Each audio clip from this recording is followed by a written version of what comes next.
Hello friends, आज मैं William Shakespeare के रोमांस द टेम्पेस्ट को लेकर के प्रेजेंट हुआ हूं और इसकी फुल समरी हिंदी में मैं दोस्तों यहां पर बताऊंगा। तो वीडियो में एंड तक बने रहिएगा और काफ़ी इम्पोर्टेंट ये प्ले आपके लिए होने वाला है एग्जाम की दृष्टि से।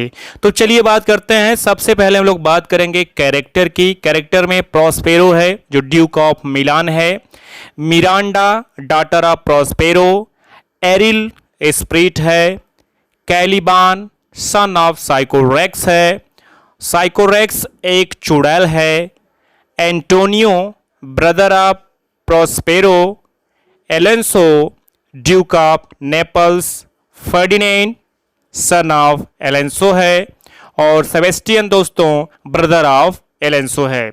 तो दोस्तों कैरेक्टर हमने समझ लिया, अब कहानी को शुरू करते हैं।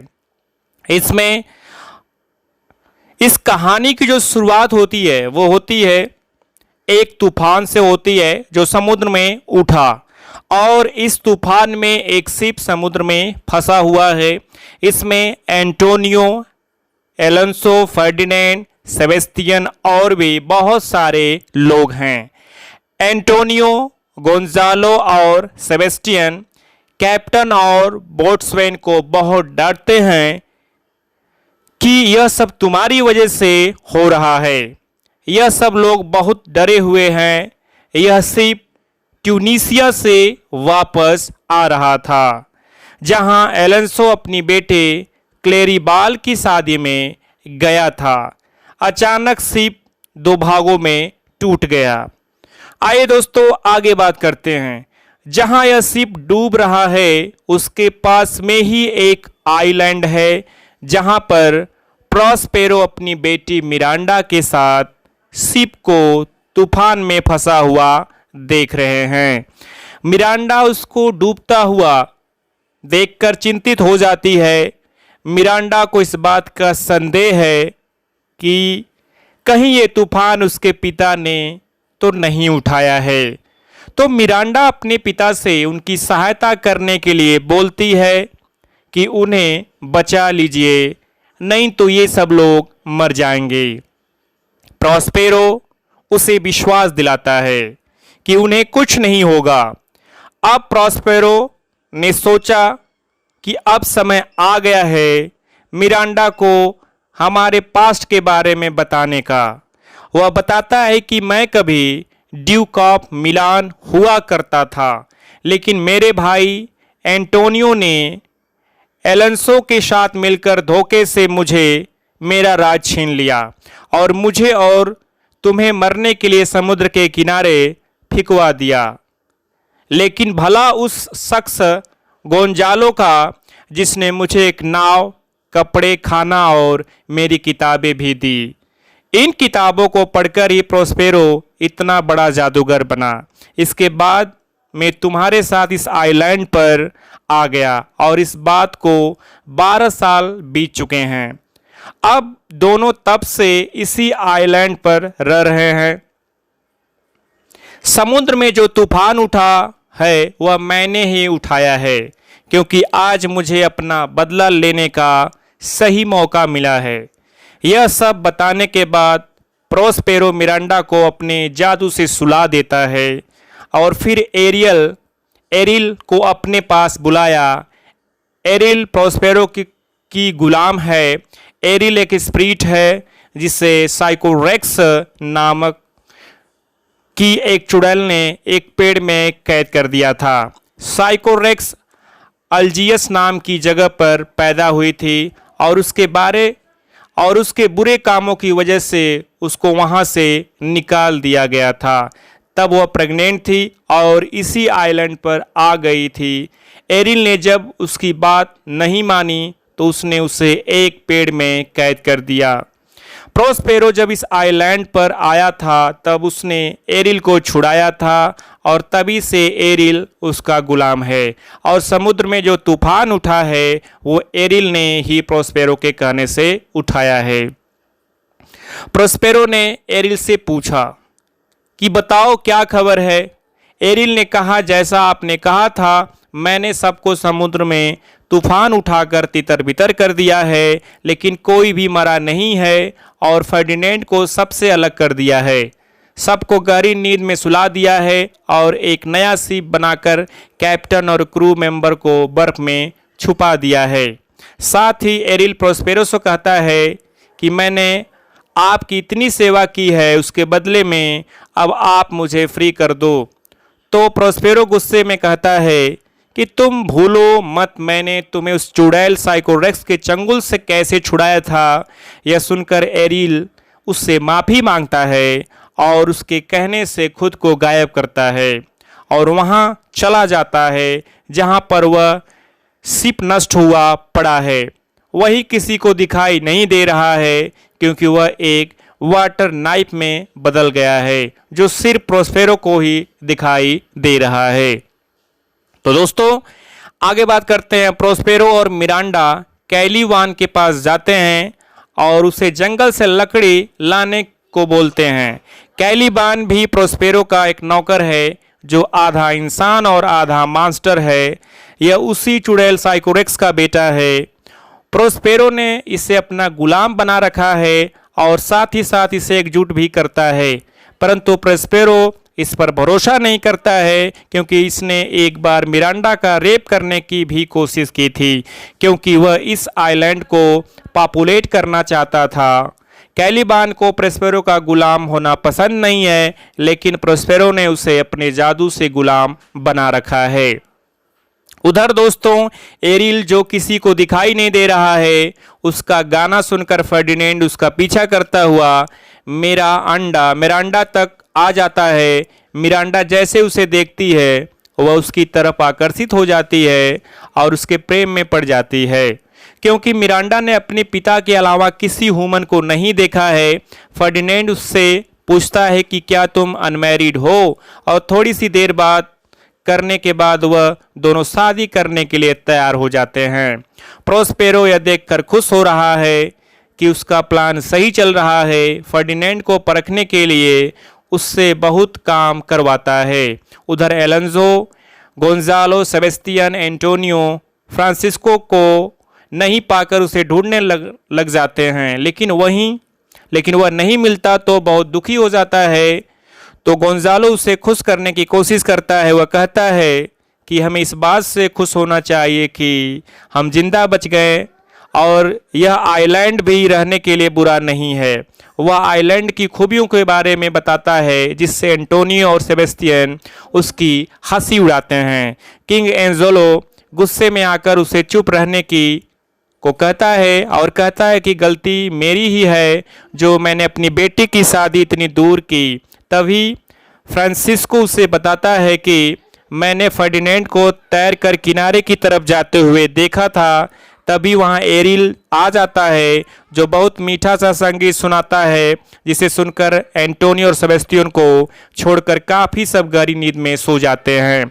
सबको सोता हुआ देखकर एंटोनियो सेबेस्टियन को भड़काता है कि फर्डिनेंड भी मर चुका है और क्लेरी बाल भी शादी करके चली गई है। यह तुम्हारे लिए सही मौका है कि तुम एलोंजो को मारकर किंग ऑफ नेपल्स बन जाओ। सेबेस्टियन उसकी बात मान लेता है और कहता है कि तुम एलोंजो को मार दो और मैं गोंजालो को मार देता हूँ। दोनों उन्हें मारने के लिए अपनी अपनी तलवार निकाल लेते हैं, लेकिन एरिल यह सब देख रहा है। वह जाकर गोंजालो के मकान में कुछ बोल देता है। वह जाकर गोंजालो के कान में कुछ बोल देता है, जिससे वह जाग जाता है और चिल्लाने लगता है, जिससे सबकी नींद खुल जाती है। तो एंटोनियो और सेबेस्टियन कहते हैं कि उन्होंने शेर की आवाज़ सुनी थी, इसीलिए वह तलवार लिए खड़े हैं, और फिर सब लोग फर्डिनेंड की तलाश में लग जाते हैं। दोस्तों कैलीबान आइलैंड के दूसरे हिस्से में जंगल में लकड़ी लेने जाता है। वहाँ वह दो लोगों ट्रिंकुलो और स्टेफेनो से मिलता है। ट्रिंकुलो राजा का चेस्टर है जो चुटकुले सुनाकर सबको हंसाता रहता है। स्टेफेनो राजा का बटलर है। यह दोनों भी उसी सीप में थे।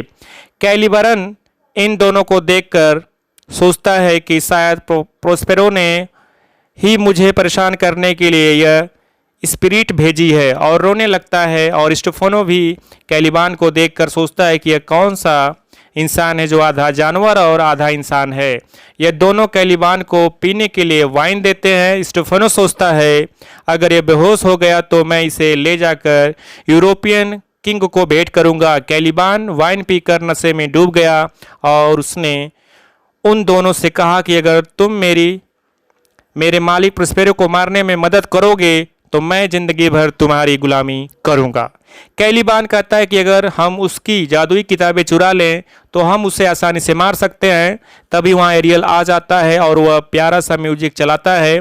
वह तीनों उस म्यूजिक का पीछा करने लगते हैं। उधर एलेंसो, सेबेस्टियन, गोंजालो और एंटोनियो सब बहुत थक जाते हैं और एलेंसो भी यह सोचने लगता है कि शायद उसका बेटा मर गया है।